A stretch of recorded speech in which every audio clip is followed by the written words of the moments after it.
Hello everyone, आज हम कर रहे हैं हिंदी चैप्टर क्लास 6 का चैप्टर नंबर 13 जो एक पोएम है। तो ये कविता है मैं सबसे छोटी हूँ। ये कविता का नाम है मैं सबसे छोटी हूँ और इसके कवि कौन है? सुमित्रा नंदन पंत जी। और ये कविता है तो ये कौन से खंड में लिखी गई है? हिंदी साहित्य के काव्य खंड में लिखी गई है। अब इसमें क्या है, एक छोटी लड़की की कल्पना है कि वो सबसे छोटी संतान बनना चाहती है, मतलब छोटी रहना चाहती है। वो चाहती है कि मैं अपनी मम्मी की सबसे छोटी संतान हूँ ताकि मुझे अपनी मम्मी का प्यार दुलार और अटेंशन मिलती रहे। तो लेट्स स्टार्ट। मैं सबसे छोटी हूँ, तेरी गोदी में सोऊं।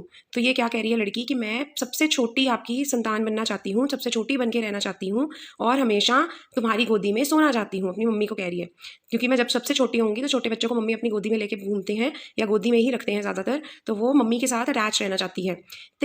तेरा आंचल पकड़ पकड़ कर फिरूं सदा माँ तेरे साथ, कभी ना छोड़ूं तेरा हाथ। तो वो कह रही है कि मैं तेरा आंचल पकड़ पकड़ कर, कि तुम्हारा जो दुपट्टा होता है उसको पकड़ पकड़ कर मैं हमेशा तुम्हारे साथ फिरना चाहती हूँ, मतलब इधर उधर चलना चाहती हूँ तुम्हारा आंचल पकड़ पकड़ कर।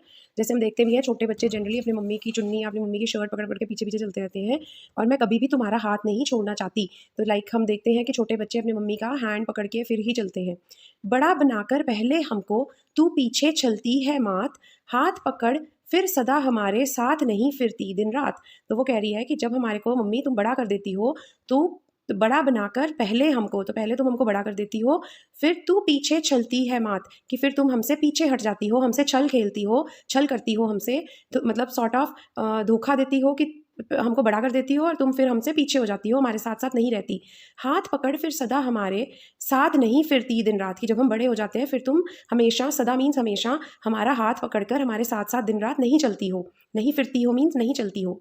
अपने कर से खिला धुला मुख, धूल पोंछ सज्जित कर गात। तो पहले मीनिंग देखते हैं। कर का मतलब होता है हाथ, खिला मतलब यहाँ पे खाना खिलाना, धुला मतलब धोना, मुख मतलब फेस या मुंह, धूल मतलब मिट्टी, पोंछ मतलब पोंछना साफ करना, सज्जित मतलब सजाना, गात मतलब शरीर।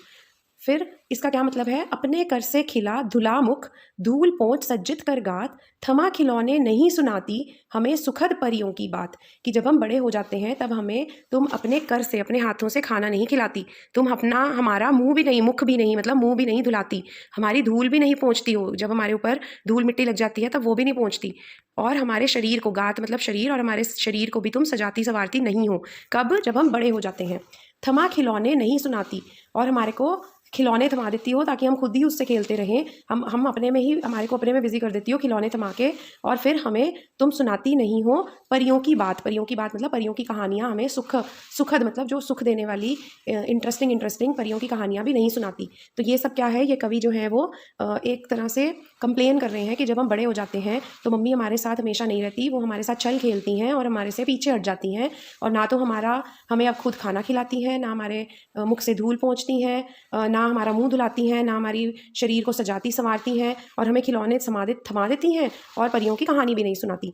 तो ये सब उसकी कंप्लेंट्स हैं अपनी मम्मी से, कि जब बड़े हो जाते हैं तो हम मम्मी हमारा क्या क्या काम नहीं करती हैं। ऐसी बड़ी ना होऊं मैं, तेरा स्नेह ना खोऊं मैं। तो वो कह रहे हैं, जो लड़की है, छोटी लड़की, वो ये कह रही है मैं ऐसी बड़ी नहीं होना चाहती जिससे कि मैं तुम्हारा प्यार ही खो दूं।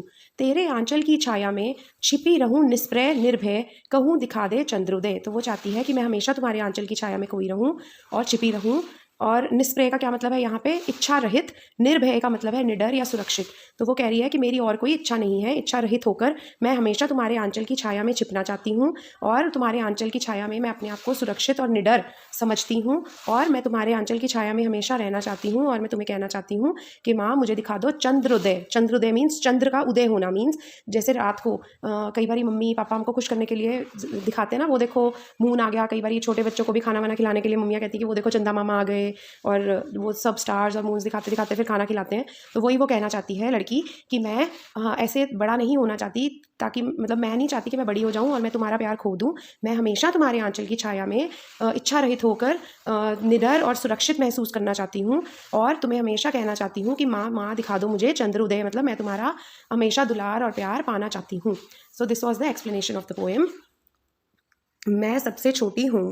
तो बहुत ही सिंपल सी पोएम है, कुछ ज़्यादा डिफिकल्ट थी नहीं इसकी, बस 2-4 मीनिंग्स है वो आपको मैंने बता दिए। अब हम इसके क्वेश्चन आंसर डिस्कस कर लेते हैं फटाफट से।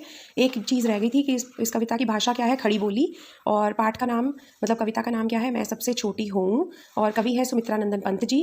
प्रश्न पहला क्या है, कविता में कौन सबसे छोटी बनी रहना चाहती है, तो बालिका सबसे छोटी बनी रहना चाहती है। बालिका किसकी गोदी में सोना चाहती है, बालिका अपनी माँ की गोदी में सोना चाहती है।